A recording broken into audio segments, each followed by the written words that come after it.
Ce soir, encore une fois, nous sommes à notre Bible Study, qui est une plateforme pour étudier la parole de Dieu en profondeur. Donc, je vous invite tous à share on your page. Il y a un bouton qu'on appelle share. Il faut cliquer dessus. Il faut share le message, la vidéo. Parce que ce soir, encore une fois de plus, par la grâce de Dieu, ça sera un moment très important. Je suis avec l'homme qui a prêché le dimanche, le révérend pasteur Landry Adou. Pasteur, comment vous allez? Shalom, par la grâce de Dieu, ça va. Salut, peuple de Dieu. Amen. On a été vraiment richement bénis dimanche. Pasteur Moses, notre docteur de la maison, il est toujours présent. Pasteur, comment vous allez? Oui, par la grâce de Dieu, ça va. Voilà. Shalom, peuple de Dieu. Voilà. Merci à tout le monde qui prenne le temps de vraiment se connecter ce soir pour étudier avec nous la parole de Dieu. Et avant de commencer, on va remettre ce moment entre les mains du Seigneur. Je vais prier. Seigneur éternel, nous te bénissons, toi le Dieu puissant, toi qui vis à jamais, toi qui règnes d'âge en âge, toi qui n'as pas changé. Tu es le même hier, aujourd'hui, éternellement. Et ce soir, nous voulons t'inviter. Tu dis là où 2 ou 3 sont assemblés en ton nom, tu es présent. Que ton esprit vienne prendre le contrôle. Que la révélation de la parole nous soit accessible. Afin que, Seigneur, nous puissions être éclairés par ta lumière. Afin que des vies et des destinées puissent changer ce soir. Nous te confions ce moment, nous soumettons cette atmosphère à ton règne et nous déclarons que c'est un moment riche de révélation. Au nom de Jésus-Christ de Nazareth, j'ai prié. Amen. Amen. Amen. Voilà, donc je vous salue encore tous dans le nom de notre Seigneur Jésus. Ce soir, nous avons notre Bible Study.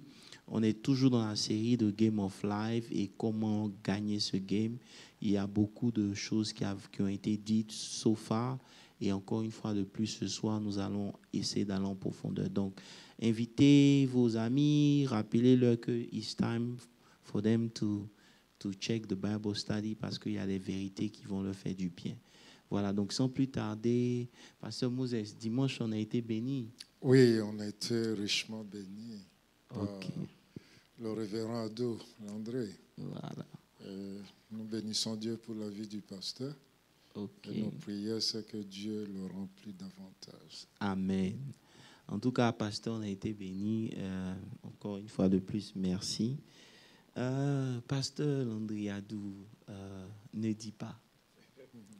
C'est vrai que ce n'est pas toi qui l'as dit, mais c'est Dieu qui, en s'adressant à Jérémie, dit à Jérémie, ne dis pas. Ne dis pas que tu es jeune. Et le pasteur nous a éclairé un peu. Partagez la vidéo. Si vous avez des questions, vous pouvez les poser sur le web, le Facebook et tout. On va essayer de répondre aussi pratiquement si on peut à ces questions. C'est pour ça qu'on a le téléphone à côté. Pasteur Landry, que Dieu te bénisse. Merci. Ne dis pas. Quelle inspiration. Je bénis Dieu. Ça vient c'est un peu, si vous voulez, la suite des messages que nous avons reçus par rapport au thème de Game of Life. Et donc, arrivé au niveau de la réponse de Jérémie en quelque sorte, ce qu'il a exprimé, il a dit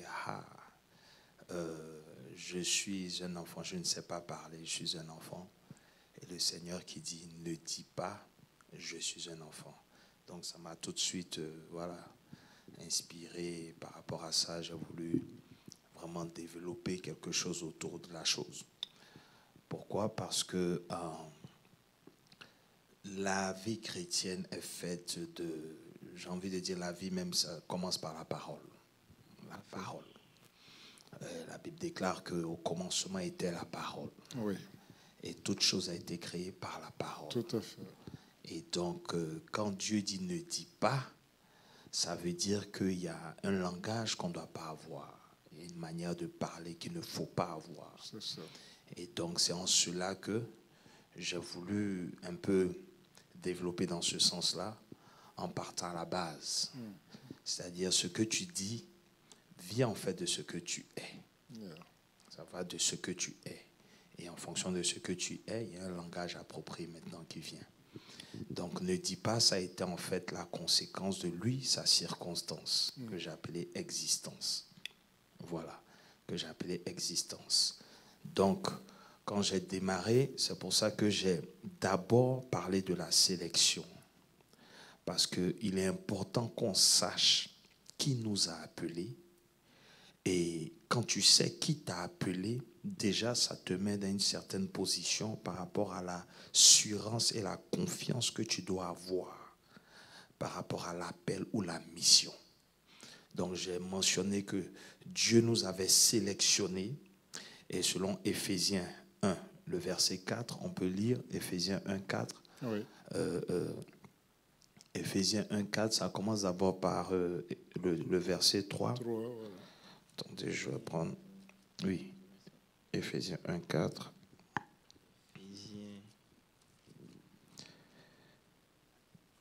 Parce que quelqu'un peut se demander, mais bon, c'est Jérémie. Voilà. Je peux lire? Oui, bien sûr. En lui, Dieu nous a élus avant la fondation du monde. Voilà. Pour que nous soyons saints et irrépréhensibles devant lui. Voilà. Donc, en lui qui? En lui, Christ. Yeah. Donc, en lui, Christ, puisque nous, aujourd'hui, nous sommes en Christ. C'est ça. Donc, en lui, Christ, nous avons été élus avant la fondation du monde. Yeah. Voilà. Donc, comme on a été élus avant la fondation du monde, ça veut dire que notre vie ne commence pas sur la terre. Voilà. Et ce qui commence sur la terre, c'est ce que j'appelais l'existence. Et j'ai dit que l'existence, c'était le fait d'être là. Le fait d'être là sans savoir ce pourquoi tu es là. C'est-à-dire que tu n'as pas une orientation par rapport à ta vision, ta mission, le pourquoi de ta présence sur terre. En fait, tu ne sais pas. Donc, c'est ça l'existence. Et comme on est en train de parler du game of life, voilà. Donc, il fallait maintenant déterminer qu'est-ce qui était la vie. Voilà. La vie, c'est là maintenant quand tu rencontres Dieu et que tu sais ce pourquoi tu es là. C'est là où ta vie commence. C'est en cela que je suis allé dans Genèse, chapitre 1. On va voir que Genèse 1, la Bible déclare qu'au commencement, Dieu créa les cieux et la terre. Ouais. Voilà. Et ensuite, il y a eu les ténèbres, le verset 2. Maintenant, quand on va au verset 3, le verset 3, on dit, Genèse, chapitre 1, verset 3, on dit, Dieu dit que la lumière soit et la lumière fut. Verset 4,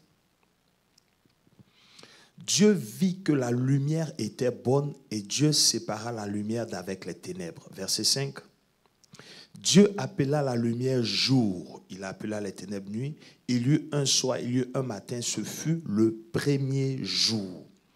Ça veut dire que l'existence, c'est-à-dire que le jour a commencé quand la lumière a fait son apparition. Pour dire que quand tu n'as pas encore reçu cette lumière-là, en fait, ton jour ne commence pas. Je veux dire, ta vie ne commence pas. Parce que tu ne sais pas ce pourquoi tu es là, en fait. En quelques mots, la vie d'un homme commence par l'entrée de la parole de Dieu dans sa vie. Voilà. C'est-à-dire, l'entrée de la parole, si on va dans le livre de Jean 1, qui dit, au commencement était la parole. Et la parole était Dieu, la parole, toute chose a été faite par la parole. En elle était la vie. Et la vie était la lumière des hommes. Donc, si tu n'as pas reçu cette parole-là, en fait, c'est la révélation, comme on dit. Si tu n'as pas encore reçu ça, tu ne peux pas avoir la clarté. Tu ne sais pas de quoi il s'agit. Tu n'as pas d'orientation. Donc, pour que le commencement de ta vie, en fait, c'est ça. Donc, ça te positionne. Comme introduction, c'est... Donc, c'était important de revenir sur l'aspect de la vie et de l'existence. Parce que beaucoup de gens vivent et existent, mais ils ne vivent pas encore parce qu'ils n'ont pas pris conscience de l'appel qu'ils ont. Mais dans le contexte de Jérémie ici, comment on peut être un peu plus spécifique? Pourquoi c'était important pour Dieu de rappeler ces choses à Jérémie, en fait? Parce que Jérémie, d'abord, il était fils de sacrificateur. Donc, on sait que Dieu avait déjà une alliance avec Israël. Et donc, les Lévites devaient s'occuper de la sacrificature et tout ça. Mais comme Dieu avait une mission spécifique pour Jérémie, s'il laissait Jérémie comme ça, Jérémie allait continuer et allait finir sûrement sacrificateur. Mais ce n'est pas ce que Dieu avait prévu dans son plan pour Jérémie. Donc, automatiquement, tant que Jérémie ne rencontre pas la parole, ou bien ne rencontre pas Dieu, il ne sait pas ce qu'il doit faire, comment lui il doit servir Dieu. Donc, c'est comme ça que quand Dieu maintenant trouve que c'est le moment pour Jérémie d'entrer dans sa mission, il se révèle à Jérémie maintenant et il lui dit, je crois, Jérémie chapitre 1, à partir du verset 3, il lui dit donc, avant que tu fusses formé dans le sein, avant que je t'eusse formé dans le ventre de ta mère, je te connaissais. Et avant que tu fusses sorti de son sein, je t'avais consacré. Je t'avais établi prophète des nations. Bon, pour qu'on te forme, ou bien pour qu'on t'établisse prophète des nations, ça veut dire que déjà quelque part tu vis. Ça veut dire qu'on te connaît quelque part. Seulement ce quelque part là, c'est spirituel. Donc si je comprends bien, est-ce que quand Dieu veut parler à Jérémie, il veut l'encourager pour que Jérémie comprenne que sa vie ne commence pas avec ses parents, mais sa vie commence où, si tu veux, elle est enracinée en Dieu. Voilà. Parce que ce n'est pas ici seulement à Jérémie que Dieu parle. Dieu parle pour moi à tous ceux qui ont un appel et un grand ministère dans leur vie. Si vous prenez le cas de Moïse, vous allez voir que quand même Dieu aussi appelle Moïse, Moïse donne des raisons à Dieu pourquoi il ne peut pas être choisi pour être celui-là qui va être conduit vers Dieu. Tout à fait. Donc à chaque fois que Dieu rappelle à ses serviteurs leur origine, il est en train peut-être de leur faire comprendre que leur existence est en Dieu. Et comme ça commence en Dieu, Dieu est la raison pour laquelle ils sont en vie. Amen. Amen. Pour compléter ce que vous venez de dire, il a même dit à Moïse, quand Moïse a dit qu'il ne savait pas parler, il dit, qui a créé la parole? La parole. La parole. Et est-ce que ça montre aussi un concern pour moi? Peut-être que tu vas essayer de développer ça. Et est-ce que ici, Dieu n'est pas en train de nous donner un message fort que nos handicaps, nos incapacités ne peuvent pas annuler le plan de Dieu? C'est clair.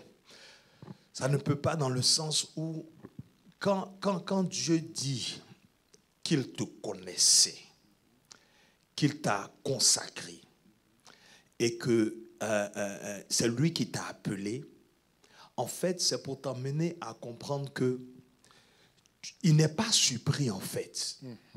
Il n'est pas surpris. Il n'est pas surpris de là où tu te trouves présentement. Oui. Que, quelle que soit la famille, l'endroit, le temps, puisque c'est lui, Dieu, qui t'a appelé, et que ce n'est pas maintenant qu'il te connaît, il n'est pas en train de te rencontrer maintenant. C'est sûr. Tu vois? Donc c'est sur la base de ce que lui, il sait. Parce que Dieu est éternel. Oui. J'ai envie même de dire que Dieu connaît la fin de ton histoire avant même qu'elle ne commence. Et donc Dieu, déjà, avant même qu'il t'établisse prophète, apôtre, prédicateur ou évangéliste, il connaît déjà la fin du game. Voilà. Donc rien ne le surprend. Tout à fait. Mais c'est encourageant en même temps parce que ce n'est pas évident. Pour un homme? Non, pas du tout. Surtout dans le cas de Jérémie. Il est jeune. On a dit qu'il avait entre 16 ans et 19 ans, 20 ans. Oui. Il est fils de sacrificateur. Dans une société où les lois sont établies. Tu es fils de sacrificateur.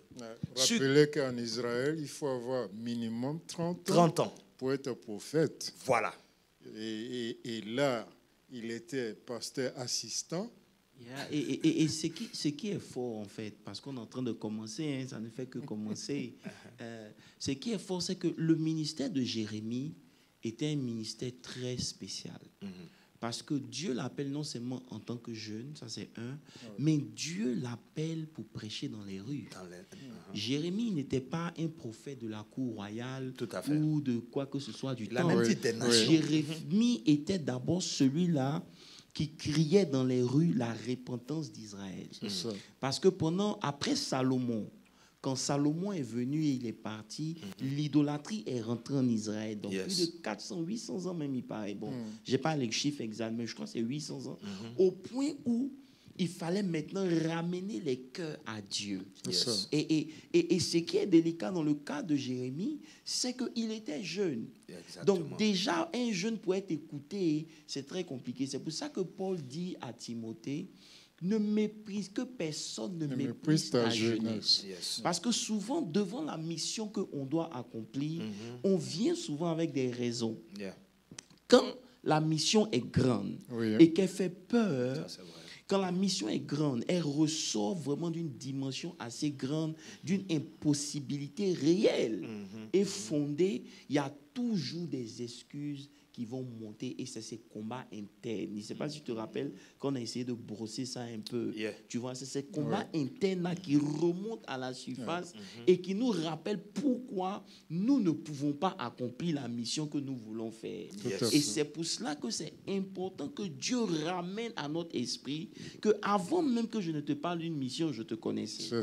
Avant même que tu ne naisses là où tu naisses avec tous ces handicaps que pour toi sont importants, je t'avais choisi et je t'ai établi. Ça veut dire que quand cette connaissance-là est fondée dans l'esprit d'un enfant de Dieu, il sera difficile pour l'ennemi de détourner cet enfant de Dieu malgré ses faiblesses et ses incapacités. C'est comme si Dieu est en train de nous dire qu'il se réjouit même de nos faiblesses. C'est peut-être pas que nos faiblesses ont le péché, non. Nos incapacités souvent. C'est pour ça que Paul pouvait dire, est-ce que c'est pas pour ça que Paul pouvait dire, quand je suis faible, c'est là que je suis fort. Je sais pas un peu. Oui, le Seigneur dit cela. Il dit, après avoir prié 3 fois pour que Dieu le rende fort et vaincre cet handicap, Dieu lui dit, c'est dans ta faiblesse, justement, que moi, je tire mon plaisir. Donc, on voit là que la faiblesse de l'homme permettra à Dieu d'agir et surtout de se glorifier. On l'a vu, David devant Goliath. Dieu s'est glorifié. On l'a vu avec Gédéon, 300 soldats au lieu de 32 000 soldats. Dieu s'est glorifié. On l'a vu même avec Déborah et Barak. Dieu s'est glorifié en utilisant une femme pour tuer le général Ahmed. Donc, ça veut dire que le Dieu que nous servons est un Dieu qui ne réside pas forcément dans la majorité. Mais avec Dieu, tu deviens majorité, même quand tu es seul. Et c'est quelque chose que beaucoup de gens ne comprennent pas. Nous servons un Dieu qui a déjà toutes les informations te concernant avant que tu ne naisses.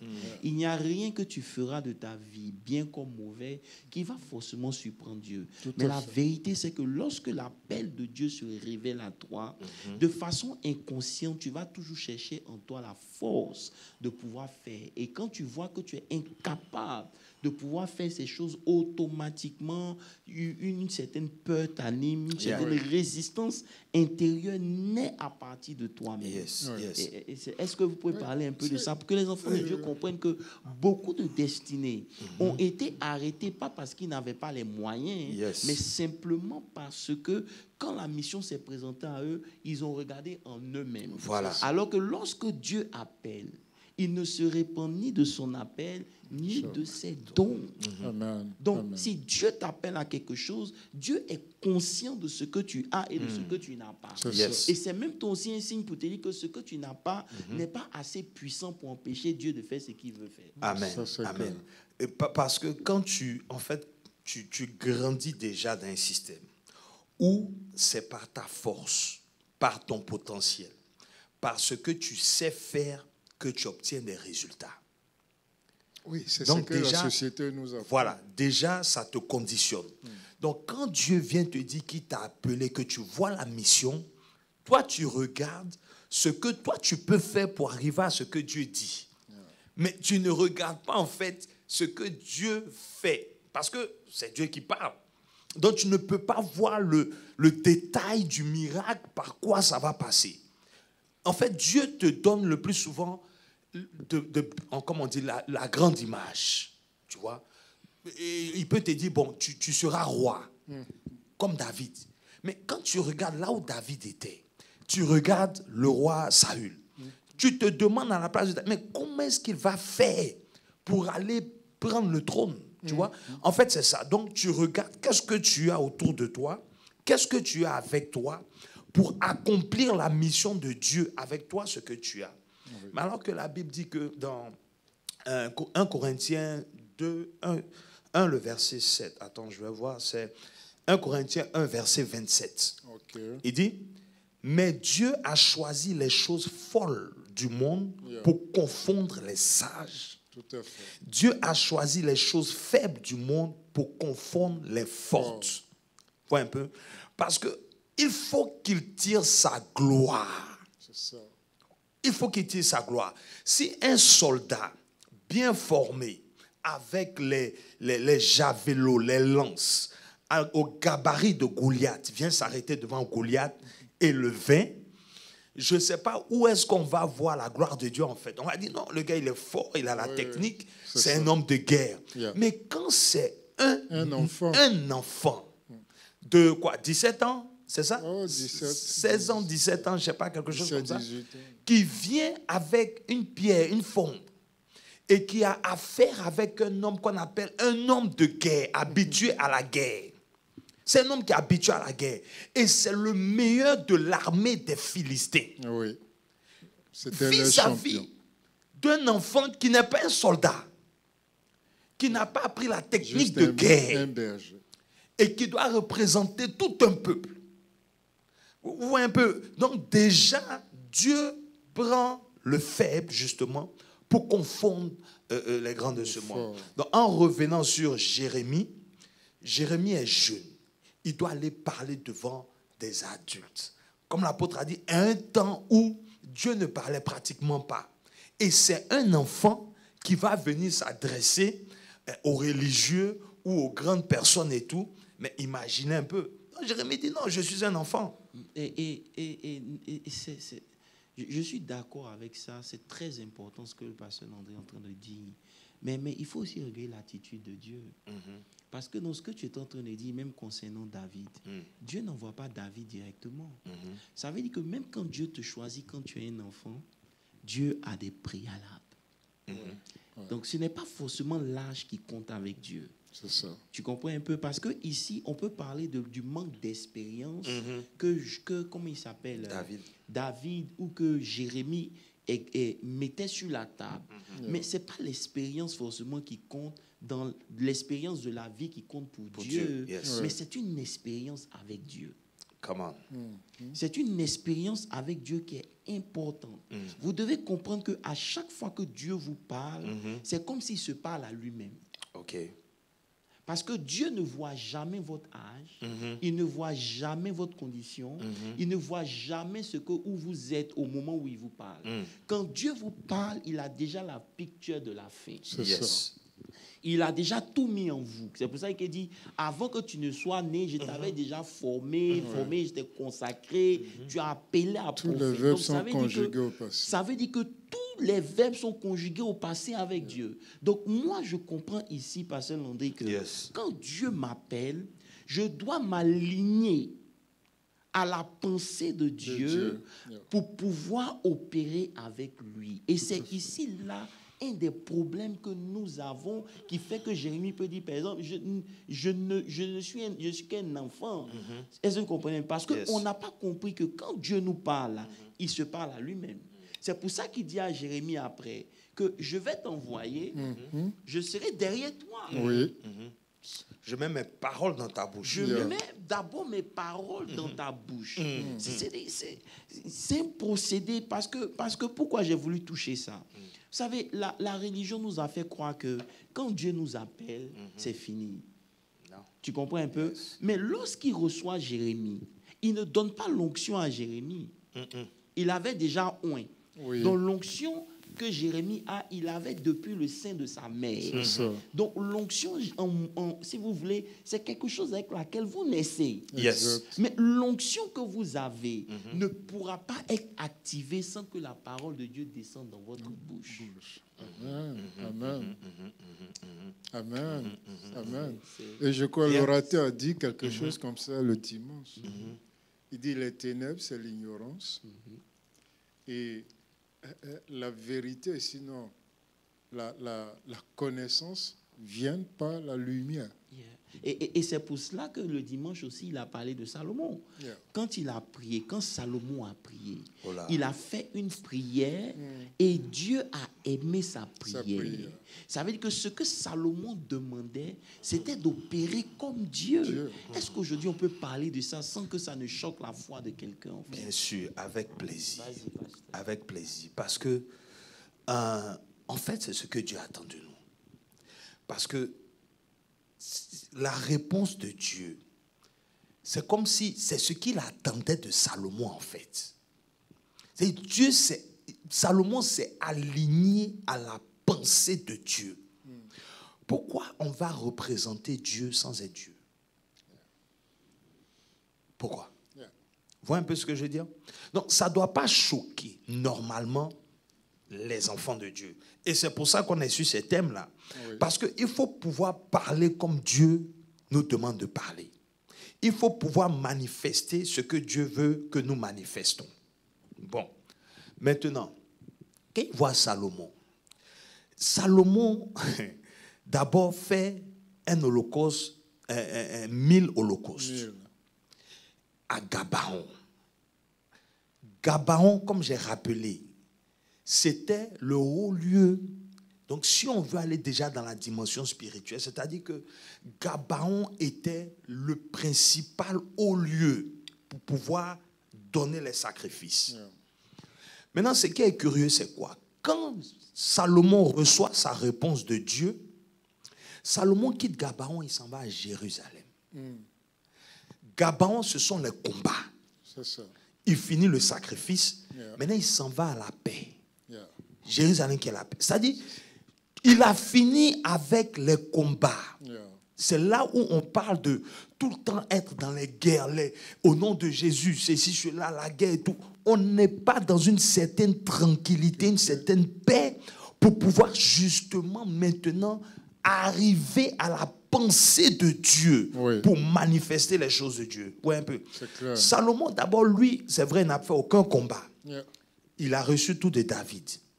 Mais il fait son sacrifice et la Bible dit que quand il s'en va dormir, c'est maintenant que Dieu se révèle à lui. Et on sait que les sacrifices, qu'on les faisait, c'est pour demander pardon, c'est pour pouvoir être agréable à Dieu, c'est pour pouvoir se nettoyer, se purifier et tout. Donc, il se trouve pur, il se trouve digne, il se dit qu'il a fait ce qu'il devait faire. Donc, pourquoi? Et ça prouve qu'il n'a pas hésité dans sa prière. C'est quelque chose qui était en lui. C'est ça. Parce que David lui a donné une image. Bien sûr. Voilà. Des instructions. David lui a donné une image, une manière de diriger et tout. Donc, comme il a vu l'alliance de David et de Dieu très forte, il a vu cette image, il dit, Seigneur, accorde à ton serviteur une pensée intelligente. Wow. An understanding mind. Même quand je traduis en pensée intelligente, je ne suis pas encore satisfait. Bien sûr. Parce que quand on dit understanding mind, c'est-à-dire avoir la compréhension de l'esprit. C'est un esprit de discernement. Une pensée qui comprend. C'est quelqu'un qui comprend tout, qui connaît tout. Vous savez, c'est profond parce que ça entre dans des choses que l'Église n'a pas enseignées. Je vais m'expliquer. Lorsque vous prenez par exemple Jérémie 1, le verset 10, il dit, vois aujourd'hui, je te confie une responsabilité vers les nations, les royaumes, celle d'arracher, de démolir, de faire disparaître, de détruire, de construire et de planter. N'est-ce pas? Maintenant, le verset 11. La parole de l'Éternel me fut adressée en ces mots. Et il dit, que vois-tu? Je ne sais pas si... ça c'est oh là, ça c'est un dimanche. Il dit, la parole de l'Éternel, Papa Guillaume, me fut adressée en ces mots. C'est des paroles qui sont venues à lui. Maintenant, Dieu ne lui demande pas, qu'as-tu entendu? Dieu lui demande, que vois-tu? Et il dit, je vois une branche d'amandier. Maintenant, Dieu dit, tu vois bien. Voilà, ça veut dire que ce n'est pas toutes les paroles, écoutez-moi bien vous qui me suivez, hein, ce n'est pas toutes les paroles que Dieu vous a données qui vont se réaliser, c'est les paroles que vous avez vues. Et voir ici, ce n'est pas regarder ces conceptions. Ce que vous avez conçu dans votre esprit, c'est ce que maintenant il dit, après moi, tu as bien vu, car maintenant je vais veiller sur ma parole pour l'exécuter. Ça veut dire que aussi longtemps que la parole est venue et que tu n'as pas vu, Dieu n'est pas obligé de l'exécuter. Come on. Laisse-moi bien lire ce verset-là. Le verset et l'Éternel me dit, tu as bien vu, car je veille sur ma parole pour l'exécuter. Donc le fait d'avoir bien vu, ça veut dire que tu as vraiment reçu la parole. Voilà, ça veut dire que lorsque la parole de Dieu vient et que tu n'as pas encore vu, ça veut dire quoi? Dans ton mind, tu n'as pas encore ta perception. Quand il dit tu as bien vu, ça veut dire que tu vois maintenant comme moi. Donc, ta perception, il faut que je trouve le mot, ta perception est un signe que tu marches avec Dieu au même diapason. Et aussi longtemps que ton mind voit quelque chose de différent, il y a un problème. Et Dieu peut pas opérer. Et c'est pour ça que je dis, même quand Dieu vous appelle, il va toujours veiller à ce que vous puissiez voir comme lui. Aussi longtemps que vous ne voyez pas comme lui, vous aurez un problème avec Dieu. Parce que deux personnes peuvent-ils marcher ensemble si au préalable ils se soient mis en accord? Ça n'existe pas. Donc, dans tout ce qui nous arrive, la manière de voir est importante. Est-ce que tu comprends un peu? Il dit vois. J'aime concevoir. Voir, il ne faut pas que les gens pensent que c'est voir. C'est pour ça qu'on a dit concevoir. Donc ça te donne une image. C'est important. Ça veut dire quoi? Ça veut dire que lorsque tu arrives à voir, cette parole s'est cristallisée dans ton esprit pour te devenir profitable. Elle devient une partie de toi. Elle devient chère. Et je ne sais pas si vous comprenez. Peut-être que dimanche, je reviendrai dessus. Mais une chose est sûre, c'est que à chaque fois que Dieu te donne une parole, lorsque tu n'as pas bien vu, attends. Cherche à comprendre. Par exemple, prenons l'exemple je crois, dans Marc 8, le verset 23, où Jésus, prend un aveugle. Il le fait sortir de son village. Et il prie pour lui. Et puis lui demande, qu'est-ce que tu vois? Il dit, je vois les hommes sont comme les arbres. Ça veut dire que ici, ta vision n'est pas encore claire. Et c'est un problème que nous avons quand il s'agit de la parole de Dieu. On reçoit d'abord une première couche. Cette couche-là n'a pas encore été cristallisée dans notre esprit. Ça veut dire quoi? Beaucoup de gens vont avec des paroles. Mais ces paroles-là ne sont pas devenues leurs paroles. Ces paroles-là ne sont pas devenues chères. Et ils utilisent ça. Maintenant, ils s'étonnent que c'est pourtant vrai. Mais ce n'est pas une vision complète et totale. Attends à ce que Dieu te donne une totale vision avant que tu te lances dans la chose. C'est pour cela que bien parmi nous, souvent, Dieu est obligé de nous toucher une deuxième fois. Oui.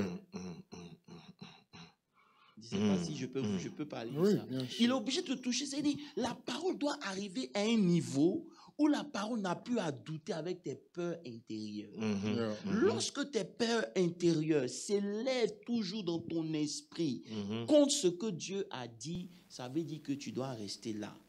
Et c'est pour cela que beaucoup de ministères ont des problèmes. Vous allez dans des conférences, vous entendez un message, on vous donne une prophétie. Automatiquement, vous vous levez, vous êtes devenu prophète. Alors que la vision n'est pas encore claire. Yeah. Souvent, il faut t'asseoir au pied du Seigneur pour dire, Seigneur, tu as dit que je vais construire l'église. Qu'est-ce que tu voulais dire?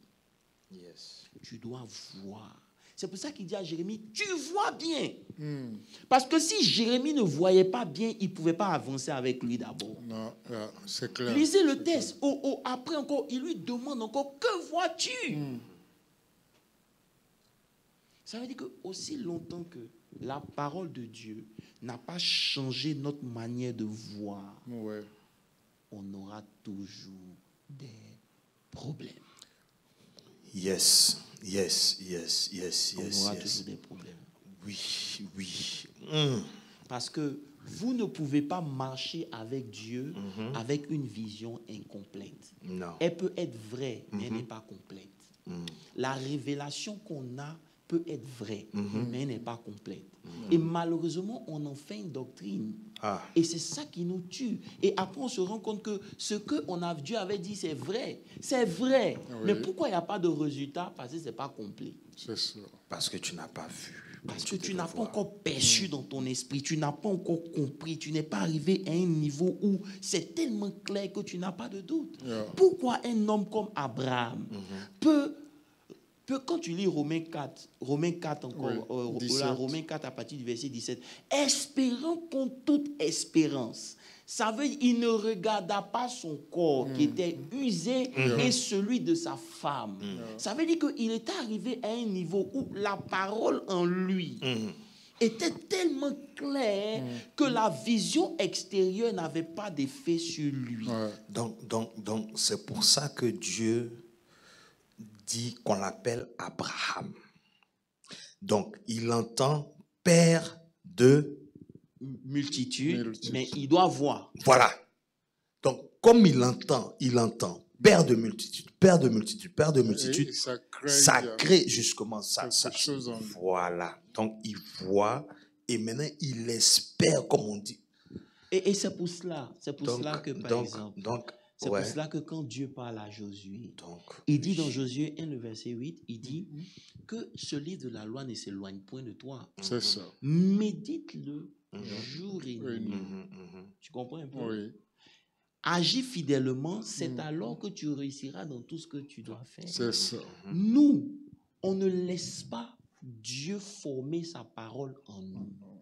J'ai été surpris quand je lisais aujourd'hui l'histoire de Jérémie, qui lui, Dieu dit, je vais t'envoyer, n'aie pas peur, ne dis pas. Et à ma grande surprise, Dieu ne lui donne pas l'onction. Dieu ne lui donne pas la puissance. La Bible dit que Dieu touche sa bouche. Yes. Ça m'a touché. Ça, c'est un level. Yes. On va arriver là-bas. Dieu touche sa bouche. Maintenant, lisons le texte. Lisons Verset 9. Jérémie 1, je crois. 1:9. 1:9. Dieu touche sa bouche. Pourquoi c'est important que Dieu touche sa bouche? Ici, l'Éternel étendit sa main, toucha ma bouche et l'Éternel me dit, voici, je mets mes paroles dans ta bouche. Voilà. C'est une clé. Voilà. Les paroles de Dieu, Yeah. si ça n'est pas dans ta bouche, il te sera difficile de créer ton futur. Les paroles sont le véhicule de création. Yeah. C'est pour cela que Dieu doit d'abord créer quelque chose en Jérémie. La confiance doit venir par la parole de Dieu. le courage, la force, ça doit venir d'abord par la parole de Dieu. Dieu ne parle pas de puissance ici. Parce que celui qui voit la parole comme il doit la voir, il a accès à tout ce que Dieu a. Amen. Parce que tout ce que Dieu fait, il le fait dans le périmètre de sa parole. Yes. C'est ce qu'on a vu le vendredi. Tout à fait. Dieu ne peut pas faire quelque chose en dehors de sa parole. Sa parole sont les limites de l'intervention de Dieu dans la vie d'un homme. Lorsque je découvre une vérité, Dieu est obligé de performer. Parce que lorsque je vois la grandeur, la dimension dans laquelle Dieu opère, automatiquement je me positionne à cette fréquence-là. Tu ne peux pas accepter less than that. You can. Tu comprends? Le vrai problème, c'est que Dieu n'a pas encore fini et on saute. C'est pour ça que beaucoup de gens qui sautent, qui vont d'église en église, arrivent à un certain moment, ils sont perdus dans leur foi. Parce que Dieu n'a pas encore fini le travail. Ce n'est pas les hommes que vous suivez, c'est Dieu. Est-ce que vous comprenez un peu? Tout à fait. Donc, laisse Dieu former, te toucher à nouveau pour que la vision devienne claire. Je ne sais pas si on peut comprendre ces choses-là. On peut comprendre. En fait, quand on lit la Bible, je veux me mettre, c'est-à-dire dans... Parce que quand on dit Dieu étendit sa main et toucha la bouche de Jérémie, déjà tu te dis, est-ce que c'est une main qu'il a tendue? Vous voyez un peu ce que je veux dire? Donc quand on dit Dieu étend sa main, il touche la bouche de Jérémie, il met ses paroles. Aujourd'hui, c'est la parole qu'on reçoit là, qui doit prendre forme en nous. Ce n'est pas que Dieu... Mais avant, Pasteur André, avant, prenons le cas de Isaïe ou bien Samuel? Isaïe 6. Prenons le cas d'Isaïe 6. Vas-y, prends Isaïe 6. Isaïe 6. Oh, l'année de la mort du roi Osias. Lis le verset qui suit. L'année de la mort. Je vis l'Éternel dans le temple et tout ça. Sa robe descendait, verset 2. Oh là. Des séraphins, verset 3. Verset 4. Verset 5. Je dis, malheur à moi car je suis perdu. Car je suis un homme dont les lèvres sont impures. Et j'habite au milieu d'un peuple dont les lèvres sont impures. Mes yeux ont vu le roi. Maintenant, verset 6, qu'est-ce que Dieu fait? Un des séraphins vola vers moi, tenant à la main une pierre ardente qu'il avait prise sur l'autel avec des pincettes. Et qu'est-ce qu'il fait? Il toucha ma bouche. Et il dit, ceci a touché tes lèvres, ton iniquité est enlevée, ton péché expiré. La parole. Il y a des dimensions. Il y a 3 successions de verbes là. Non, en fait. Non, ça veut dire que tes lèvres, il dit, mes lèvres sont impures. Ça veut dire quoi? Ça veut dire qu'il est en train de relever l'origine de son impureté. C'est ça. C'est notre bouche, justement, qui est le problème. Vous allez comprendre qu'un homme n'attire à lui que ce qui sort de sa bouche. C'est pour cela que vous avez imaginé, bon, ça c'est un preview de dimanche, vous avez imaginé pourquoi Jésus dit, par vos paroles, vous serez justifiés, par vos paroles, vous serez condamnés. Justement. Ça veut dire que jusqu'à présent, on n'a pas compris le rôle dans le monde spirituel de la bouche. La parole.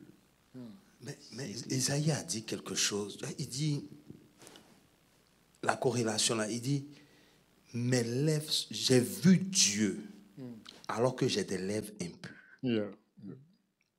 Hein? Il dit, il a vu Dieu alors qu'il a des lèvres impures. Donc, ce qu'il voit et ce qu'il dit, toujours la corrélation là revient. C'est clair. Ça revient toujours. Donc, mais ça veut dire que pour que Dieu maintenant l'utilise, Dieu ne peut pas permettre qu'il parle n'importe comment.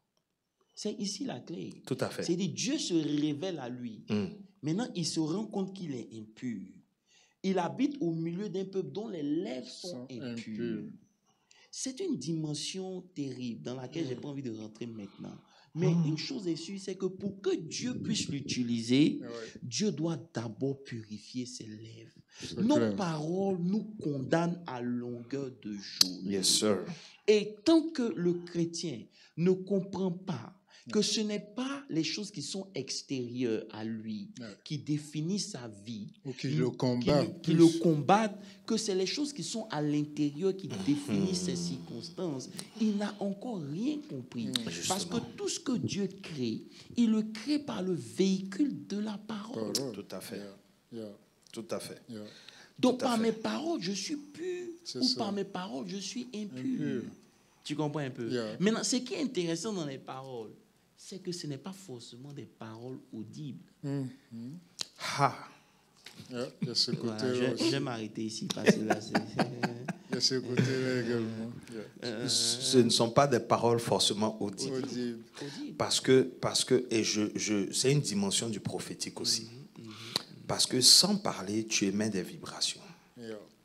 Ça dit que si on te dit quelque chose, ta réaction ou ta pensée va faire que automatiquement il y a un mécanisme autour de toi qui émette en fait des informations. C'est ça.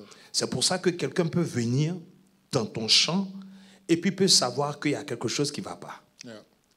Parce que nous dégageons plus que nous pensons. C'est-à-dire, quand l'homme est là, sans parler là, tu es en train d'émettre des messages. C'est ça.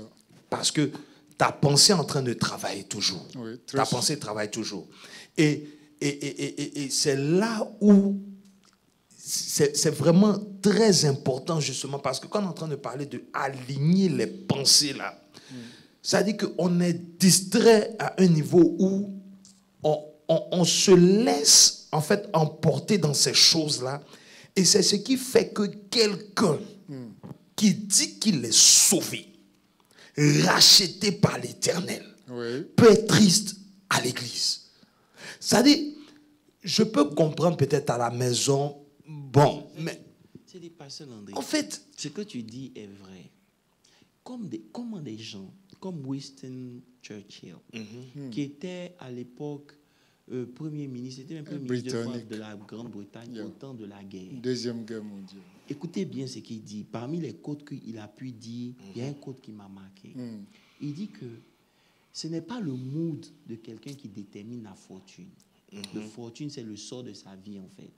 Mais, non, il dit que ce n'est pas... Voilà, il dit, c'est le mood de quelqu'un qui détermine sa fortune. Ce n'est pas le contraire. Mais j'ai médité dessus toute la semaine, jusqu'à aujourd'hui. Et j'ai compris que pendant qu'on était en train de bombarder l'Allemagne et tout, il gardait son calme pour dire que c'est une loi. Ce n'est pas ce qui est à l'extérieur qui détermine ce qui va arriver. C'est ce qui est à l'intérieur qui détermine. C'est un païen qui comprend que les lois spirituelles dominent toutes les autres lois. C'est ça. Est-ce que vous comprenez? Oui. Comment un païen peut dire que ce n'est pas ce qui est à l'extérieur qui détermine le cours que va prendre ta vie, mais c'est ton mood. Ça veut dire que lorsque ton mood prend une certaine position, tu attires à toi la défaite ou le succès. Exact. Mais ça là, comment on peut faire comprendre aux chrétiens que ce n'est pas le diable? C'est pour cela que le diable va toujours s'arranger pour emmener devant toi tes incapacités. Ce n'est pas juste pour te rappeler que tu es incapable, mais c'est pour créer un état d'esprit. Maintenant, lorsque l'état d'esprit est formé, comme on a vu la dernière fois, lorsque le mindset, après, regarde, si j'ai volé aujourd'hui le iPad de pasteur Moses, ce n'est pas un mindset de vol. C'était par convoitise. Est-ce que tu comprends? Mais si à chaque fois que je viens quelque part, ma pensée est sur le vol, ça devient un mindset. Maintenant, puisque mes actions se répètent, il y a un esprit qui vient prendre la place, ça devient une forteresse. Et aussi longtemps que cet esprit est là, les conseils que vous allez me donner ne vont jamais changer quelque chose. Wow. Et cet esprit va veiller à ce que même quand je ne sais pas où il y a les iPads, il va m'inspirer pour qu'il dise que là-bas, il y a un iPad. Je ne sais pas si vous avez vu ça. Les voleurs sont forts. Ils ne ratent pas leur cible. C'est spirituel. Est-ce que vous comprenez un peu? Sûr. Donc, il y a un mindset qui est là. Et tant que le mindset n'a pas changé, Jérémie ne peut pas marcher avec Dieu. C'est pour ça qu'il dit, ne dis pas ça. Parce que tu es en train de révéler ton mindset. Et cette forteresse, si elle n'est pas brisée, il te sera difficile d'opérer dans la parole de Dieu. Yes. Est-ce que vous comprenez? Si je comprends bien ce que vous dites, le fait de répéter cela donne la force. Ça attire non seulement ça attire une catégorie de choses vaines. Des démons, tout ça. Et cette loi, elle est, comment on appelle ça, réversible. Ce n'est pas seulement de côté négatif. Tout à fait. C'est pour cela que lorsque vous prenez quelqu'un avec un mindset de pauvreté, vous lui donnez $1 million, il a été démontré ici aux États-Unis que si même Bill Gates donne son argent à tous les Américains, 90% d'eux deviendront pauvres. Pourquoi? À cause du mindset. C'est pour ça que la délivrance, elle s'opère avec la parole. La parole est un système qui rentre dans ta vie pour détruire toutes les maisons d'habitation de ces esprits. Tout à fait. Un esprit, oh God, je ne sais pas si je peux aller là-bas. Quand Jésus est en train d'enseigner sur la délivrance, il dit, lorsque vous chassez un esprit, il s'en va. Ici, il parle de cast out the devil. In the name of Jesus, go. Il s'en va, parce que c'est le nom de Jésus qui a appliqué. Mais il n'a pas la paix. Non. Parce que les esprits sans habitation sont limités. C'est pour ça que même pour qu'un esprit vienne habiter dans une maison ou bien dans un village, on fait un shrine. Et le shrine, on met les éléments qui correspondent à sa nature pour qu'il se sente à l'aise et puis il vient. Est-ce que vous comprenez un peu? Maintenant, lorsque la délivrance a été faite, l'esprit est parti, mais l'esprit est parti. Mais si ta manière de penser justement ne change pas, tu vas construire une autre habitation et l'esprit se sentira à l'aise parce que de façon inconsciente, ta manière de penser l'attire. Et la dernière condition sera pire. Et ta condition sera pire parce que l'esprit, lorsqu'il vient, il veille à ce que tu manifestes ce que lui, il est. C'est ça. Si c'est un mindset, un esprit de pauvreté, la personne va être pauvre. C'est pour ça que vous pouvez prier, la prière ne donne pas l'argent. Désolé, la prière ne donne pas l'argent. La preuve, Salomon n'a pas demandé l'argent. Non. Justement, lorsque son mindset s'est accordé à Dieu, il n'y a rien que Salomon n'a pas expérimenté. Ça veut dire que quand Dieu commence, il commence d'abord par la tête. Tout à fait. Vous comprenez un peu? Et c'est pour ça que beaucoup parmi nous sont perdus. Parce que... Après, ce que tu dis, bon, et ça revient toujours à... On doit être exposé à la bonne parole, mais c'est une discipline. Hein. C'est-à-dire, il faut feed. Parce que, dépendamment de comment tu as grandi, dépendamment de ton entourage, de ce que tu as vécu, ça devient une seconde nature. C'est un mécanisme. Il y a des gens maintenant qui parlent par défaut. Sans te rendre compte, tu t'es tellement habitué à dire certaines choses que dès que quelque chose de positif arrive que tu n'as jamais connu ou rencontré, automatiquement, ta réaction est négative. Tu annules tout ce qui a été dit automatiquement. Pourquoi? Parce que tu t'es tellement habitué à entendre certaines choses que ça devient une seconde nature. Tu vois? Et tu t'appropries même ça. Tu dis non, chez nous, non, ça se fait pas. Non, ça, c'est pas possible. Non, ça, c'est impossible. Non. Donc, déjà, tu es prédisposé à ça. Donc, pour qu'une telle personne change, c'est-à-dire, il faut que tu sois exposé longuement à cette nouvelle façon de penser ou cette nouvelle façon de parler.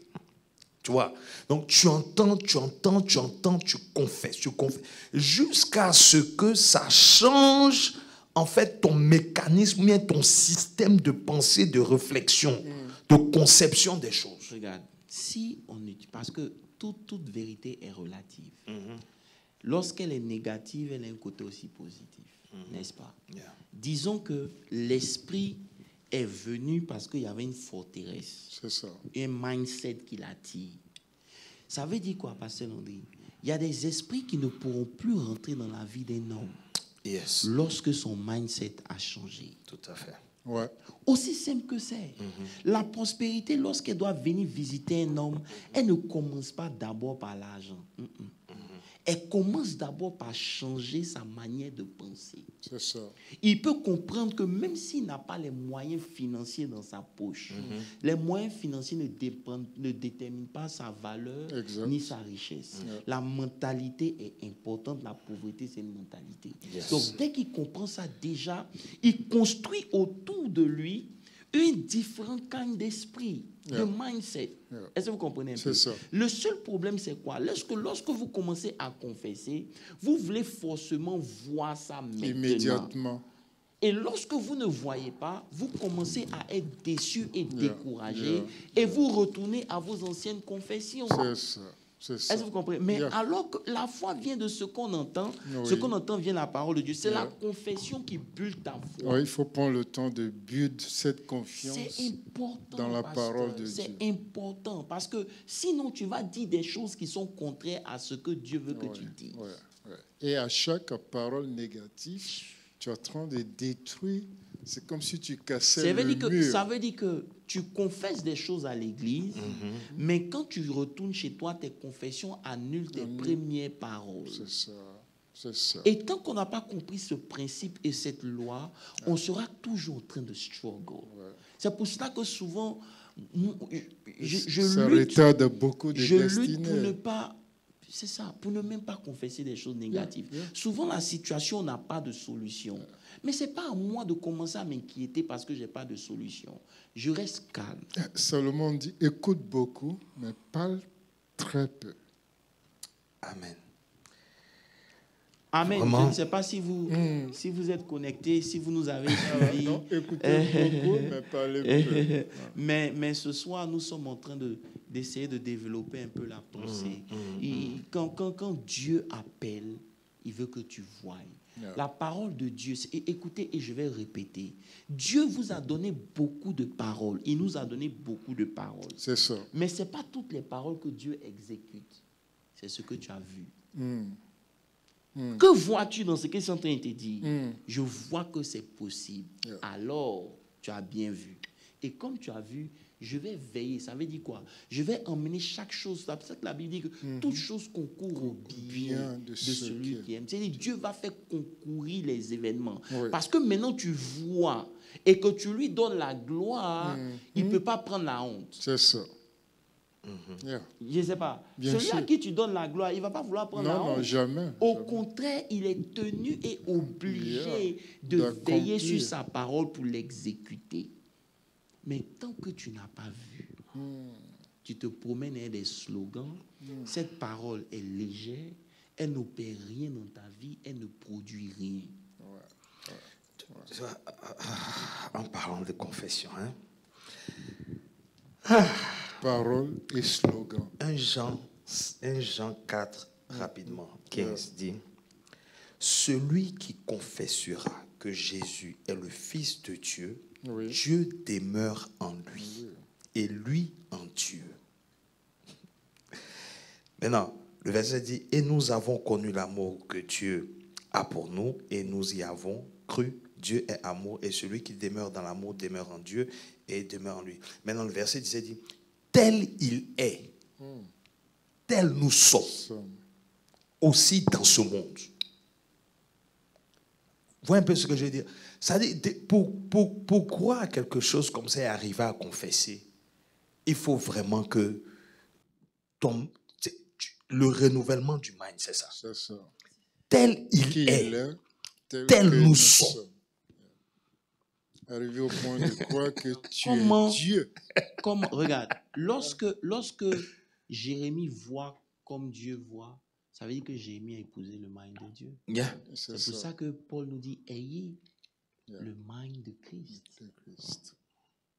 Ça veut dire quoi? Ça veut dire que aussi longtemps qu'il y a une différence entre comment Dieu voit.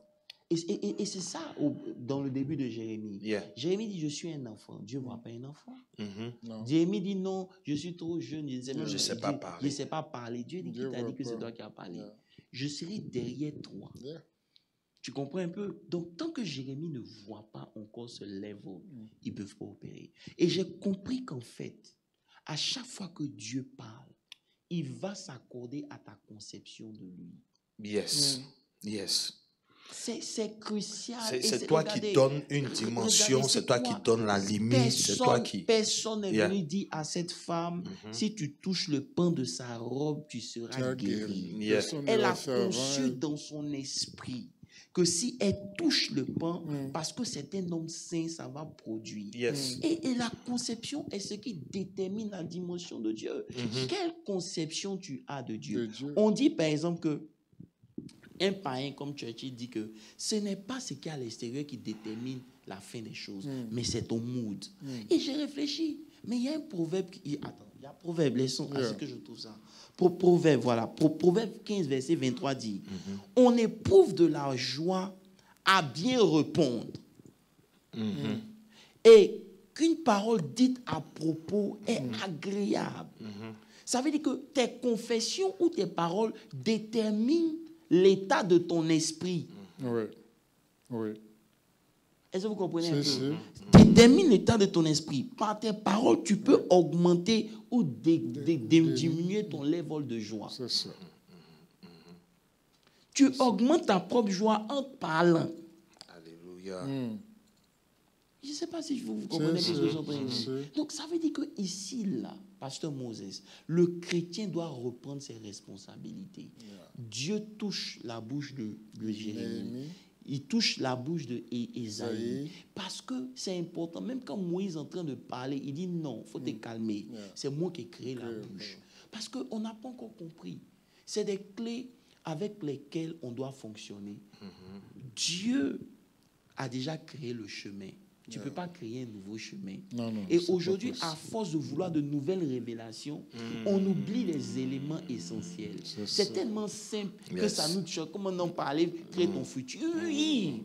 Ce que tu dis détermine ta réalité. Si tu prends un Proverbe 15, verset 23 qui dit que on éprouve la grande joie à, comment on appelle ça, à répondre. Et qu'une réponse, une parole dite à propos est agréable. Ça veut dire quoi? Ça veut dire que en parlant, j'ai la capacité d'augmenter ma joie et de diminuer ma joie. Les paroles que je dis vont déterminer maintenant mon état d'esprit. Maintenant, si mon état d'esprit est joyeux, tu vas voir qu'aucun esprit de tristesse ne peut venir. Ça ne veut pas dire qu'il ne va pas essayer de venir. Mais lorsqu'il vient, je me parle et je détermine quelque chose de supérieur à la tristesse. Automatiquement, il ne peut pas rester parce que l'environnement à l'intérieur de moi a changé. Le mind. Yes. C'est pour ça Descartes dit cogito ergo sum.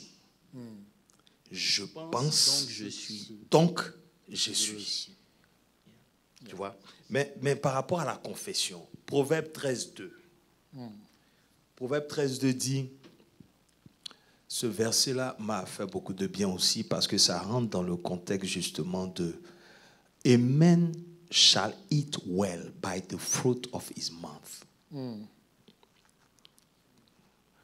Il y a d'autres versions qui disent que...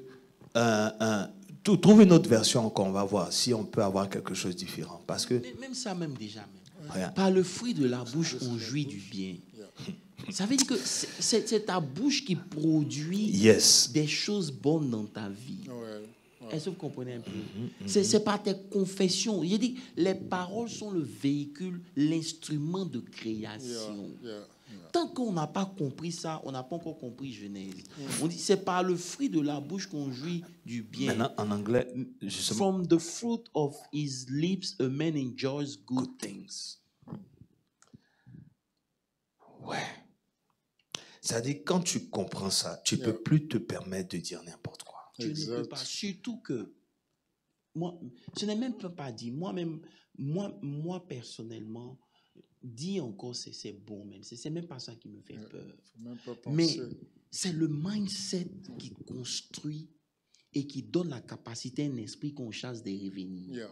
Ça veut dire que si dans l'église, on fait délivrance sur délivrance, c'est parce que justement, à chaque fois qu'on chasse l'esprit, on n'a pas changé notre manière de penser. Yes. Donc, notre manière de penser a toujours construit la petite villa Ouais. pour que cet esprit-là On vienne. revient.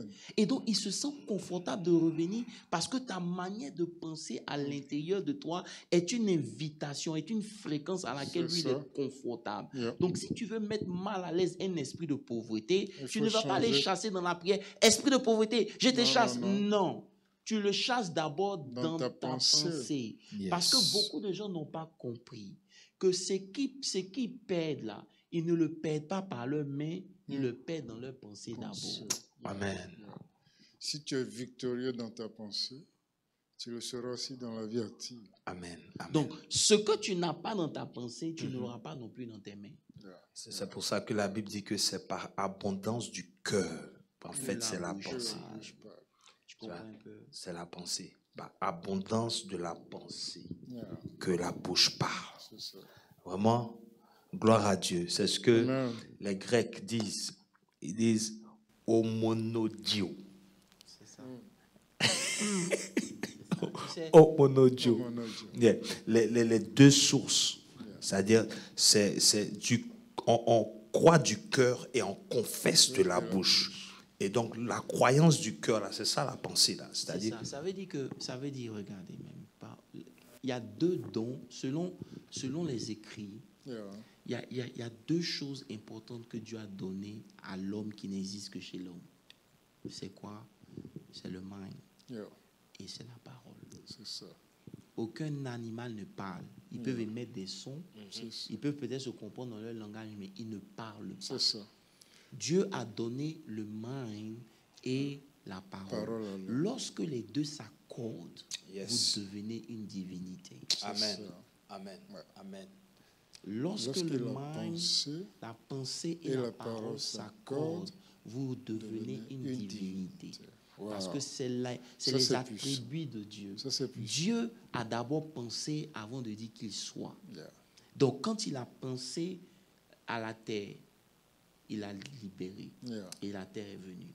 Donc, lorsque vous voulez créer, que votre pensée s'aligne à vos paroles. C'est ça. À l'église, lorsque vous priez, rassurez-vous que vos pensées sont au bon niveau avant d'ouvrir la bouche pour parler. Il ne s'agit pas de prier, il ne s'agit pas de crier. Les solutions sont là, mais il faut pouvoir se connecter, arriver à un level pour comprendre.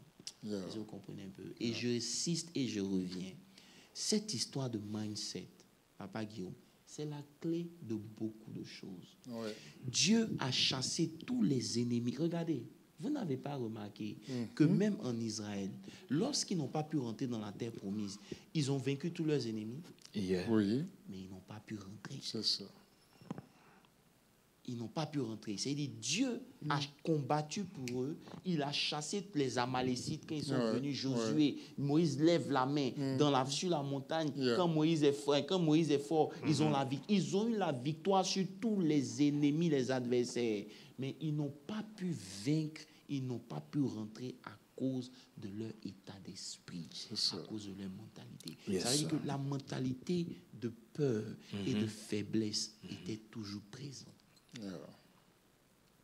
Et aujourd'hui, si vous voulez avoir une délivrance parfaite et totale, ça ne commence pas par chasser les esprits. Yeah. Ça commence d'abord lorsque l'esprit Dans est la parti. pensée. Comment tu penses? Est-ce que le but que tu veux atteindre s'aligne avec tes paroles? Amen. Est-ce que le but que tu veux avoir, les choses que tu veux réaliser, les choses que tu désires, s'alignent avec tes pensées? C'est ça. Si ce n'est pas en accord, ça veut dire que il dit là où deux ou trois sont assemblés en son nom, il est là. Lorsque les trois là se mettent ensemble, ta confession est juste. C'est ça. Il a dit, qu'est-ce que tu vois? Voilà.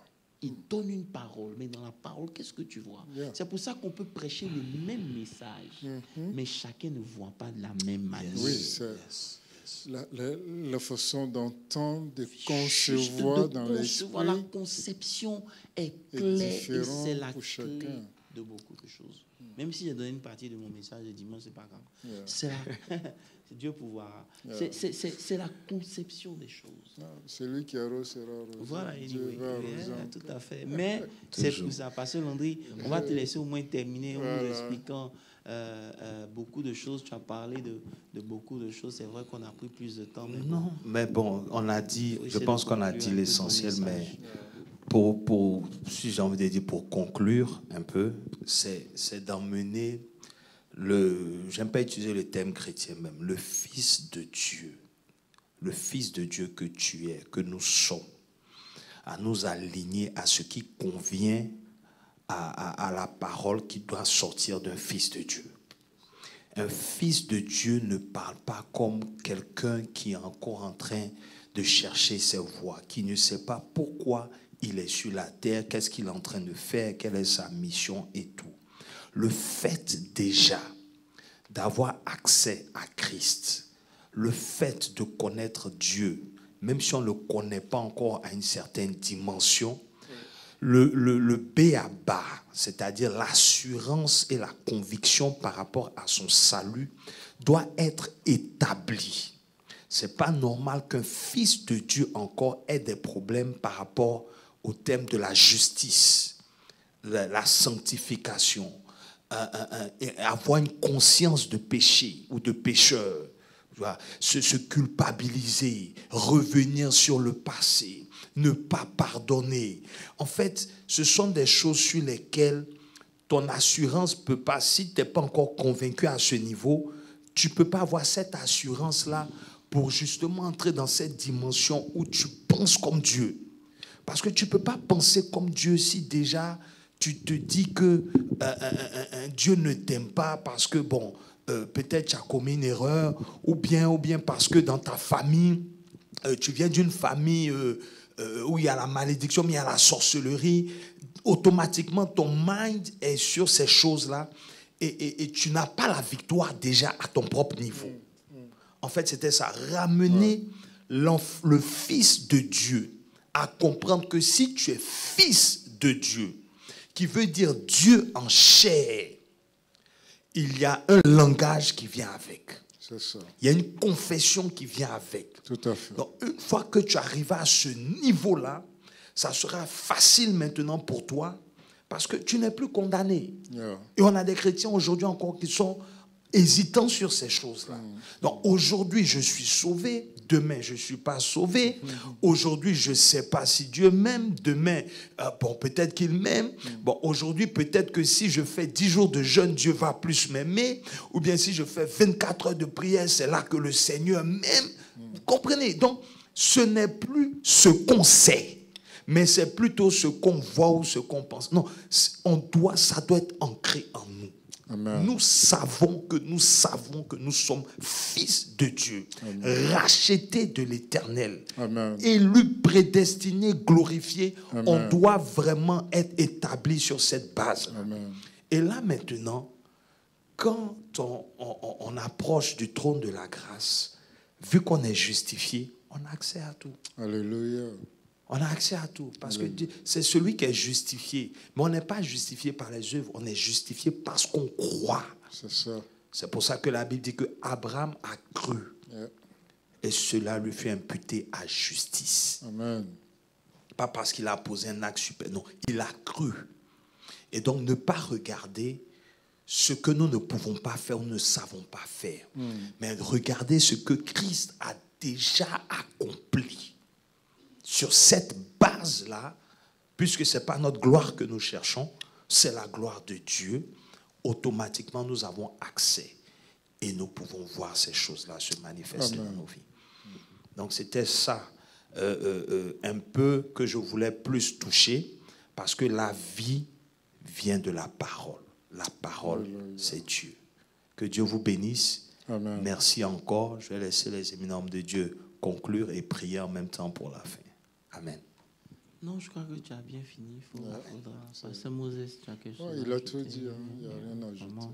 Que le Seigneur nous aide à comprendre un peu les profondeurs de la parole. Alléluia. Je ne suis pas en train de prier. Je veux simplement dire que toute vérité a besoin de devenir la tienne. Elle doit prendre forme dans ta vie. Dieu parle. Si tu n'as pas compris, cherche à comprendre. C'est la compréhension qui fait la différence. Parce que lorsque vous comprenez, vous vivez de façon consciente. Et lorsque vous comprenez le mystère, par exemple, du mindset, comment ça fonctionne, il y a des pensées qui ne pourront plus demeurer dans votre tête. Et lorsque ces pensées-là n'ont pas d'endroit où se loger, il y a beaucoup de combats que vous allez éviter. Salomon est parti, Dieu lui a parlé, Dieu lui a donné la sagesse, sa prière est forme parce qu'il a pris une position où tout est possible. Yes. Et c'est pour cela que Jésus dit, tout est possible à celui qui croit. Ça veut dire que si Jésus l'a dit, c'est qu'arrivé à un certain niveau quand même, on doit expérimenter certaines choses. C'est ça. Mais il a dit à Jérémie, que vois-tu? Parce que c'est ce que tu vois que je me presse. Tu le deviens et je me presse d'exécuter. Amen. Tu peux prendre toutes les paroles de Dieu. Dieu dit tu seras guéri. Dieu dit tu as la tête. Dieu dit tu n'es pas la queue. Dieu dit tu seras le premier. Tu ne seras pas le dernier. Mais si tu n'as pas vu ça, Dieu n'est pas obligé de faire. Voir, c'est comprendre. C'est-à-dire ta conception de ce verset a changé. Il y a des versets qui ont changé ma conception. Qui font qu'aujourd'hui, peu importe ce qui peut arriver sur mon chemin, j'ai une certaine paix, une tranquillité. Parce que je sais que Dieu est avec moi. Amen. Amen. Amen. Voilà. Pasteur André. Salomon a tellement cru que quand il a fini, il allait faire un festin. C'est clair. Et ça c'est notre lèvre. Parce que lorsque tu crois, tu dois le démontrer. Oui, par l'action de grâce. Par une action de grâce, mais encore par de feeling. C'est-à-dire, par exemple, lorsque tu reçois, par exemple, un cadeau, il y a une joie qui t'anime. Quand tu as fini de prier, en fonction de ta conception de Dieu, tu peux déjà te réjouir avant que la chose n'arrive. Amen. Les gens peuvent se moquer, mais ils n'ont pas compris que parce que tu as déjà déclaré et que tu crois, et que les paroles sont le véhicule de l'exaucement de la création de Dieu, tu peux déjà te réjouir. Amen. Tu comprends un peu? Mais nous, on attend de voir. Le royaume des cieux ne fonctionne pas comme ça. Non, il faut croire avant de voir. C'est ce que tu déclares que tu vois. La Bible dit que Dieu dit, Dieu vit. Dieu dit, Dieu vit. Dieu dit, Dieu vit. C'est ce qu'il a dit qu'il a vu. Il n'a pas vu ce qu'il n'a pas dit. Ce que tu ne veux pas voir, ne le dis pas. Parce que ce que tu dis, c'est ce que tu verras. Que Dieu vous bénisse. Amen. Amen. Amen. Père, merci pour cette grâce. Merci pour ta parole. Seigneur, nous confions entre tes mains, nous confions ton Église entre tes mains. Seigneur, que nous arrivons à cette dimension-là de pouvoir confesser, de pouvoir croire, de pouvoir renouveler notre intelligence afin de nous aligner à ce que toi tu es. Seigneur, merci parce que tu ne veux pas seulement nous donner, mais tu veux que nous devenons. Père, aide-nous en cela. Permets que nous confessons, que nous croyons, que nous nous alignons et que désormais, Seigneur, nous nous bénissons les uns les autres au nom de Jésus. Seigneur, que ceux-là qui sont faibles, que ta parole les fortifie. Ceux-là qui sont confondus, ceux-là qui ne savent pas où aller, que cette parole ce soir leur fasse du bien. Toute personne qui va écouter soit renouvelée dans son intelligence et commence à voir la différence au nom de Jésus-Christ de Nazareth. Seigneur, merci pour le culte de dimanche qui est béni. Permets que ta gloire, ta puissance, ta présence fasse la différence. Bénis tout un chacun, bénis toutes les familles et merci encore pour ton amour. Que l'honneur et la gloire te reviennent au nom de Jésus-Christ de Nazareth. Amen. Amen. Dieu vous bénisse. À dimanche.